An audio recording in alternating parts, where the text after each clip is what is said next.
So yesterday I went down the rabbit hole. I saw this black man's video and I literally went down a fucking rabbit hole. Americans are not Indians. Part 7. You ready? Let's go. Book reference. America. From Amerigo Vespucci, a Florentine who pretended to have first discovered the Western continent. So I downloaded that book. He said book reference. Here it is right here. So let me show you what he was referencing. Right here where it says noun from Amerigo Vespucci, a Florentine who pretended to have first discovered the Western continent. So as I was watching this video, I kept going down, down, down, okay? I kept going down, down, down. Did you know the oldest treaty in America is with the Sultan of Morocco? Did you know that? What? Hold up. Run that back. That's literally what I said. It gets deeper. It gets deeper. It gets deeper. And this is how I'm going to debunk the Siberians from being native to these lands. Okay? We're going to be done with this fucking conversation. Here it is right here. Yeah. Here it is right here. If you think that's concerning, if you think this is concerning, here it is in English. Pause and read it.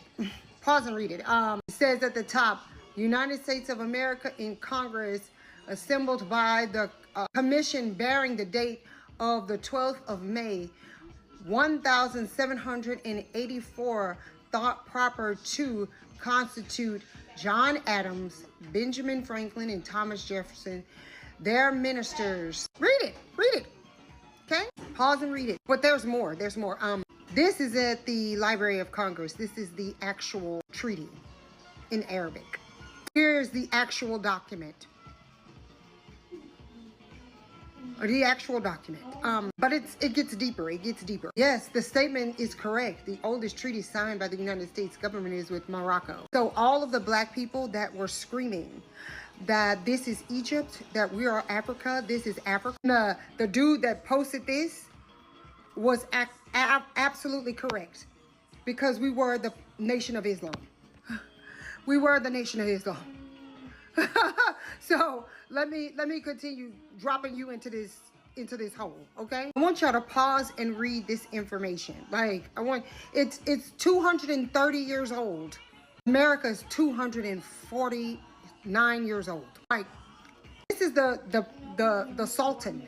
This is the Sultan that signed the treaty with America. This black man right here. This Arab black man. And the reason why is because this was Africa. America was Africa. Africans were here. Muslims were here. Like, Arab-speaking people were here already. Do you not remember me telling you to read this book called Medals of Gold by Ali Masadi? And he said that black people were here thousands and thousands of years before. And they had created like all of these civilizations, that we were the indigenous of America, that the people here in America was speaking Arabic fluently. That's the reason why this makes sense now. Because this was an Arab country. This was part of Africa. This was Morocco. America was Morocco. That's the reason why this makes sense now. Like, that's the reason why this makes sense. Like, and this makes sense. And this makes sense. Look. And this makes sense. Look. And why this makes sense. Look, California isn't named after Sacagawea. California is named after a queen in Africa by the name of Khalifa. Like, I want you to pause and read this. Like, literally. It says, however, he continued his father's policies with the United States. Like, hold on. That's the reason why all this shit makes sense. Like, so this is where I dive into black Americans being indigenous to these lands. It says some Moorish sovereign citizens group in the United States have made claims about ancestral ties to the land and the right to self-govern independence of the United States laws. However, these claims are not supported by historical records related to the Sultan Muhammad III.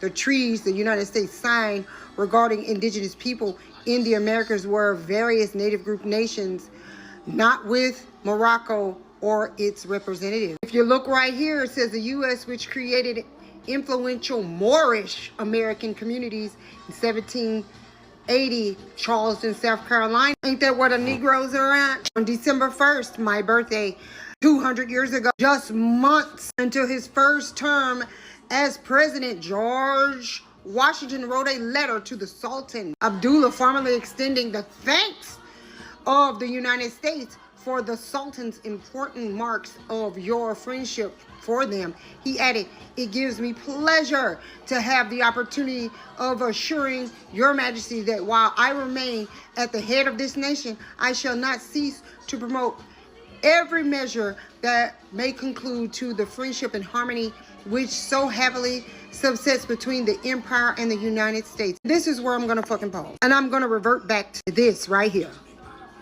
where black people's identity had to continue to change. The reason why it's significant, why we were the Nation of Islam, African, Hotep, Moors, Hebrew Israelites, and Native Americans, is because in that treaty, the Sultan put in a clause that America could not harm, hurt, or kill Moorish people. Let me say that again.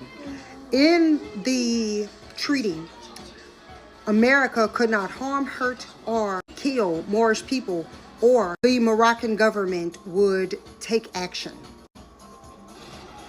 Here it is right here. While there is an extensive evidence indigenous people inhabiting the Americas for thousands of years prior to European contact, including Norse visits around 1000 CE, accounts of Arab Muslim presence in America before Moroccan treaty largely consider fringe theories based on the controversial interpretations of evidence. Some claims supporting a pre-Columbian Arab presence include,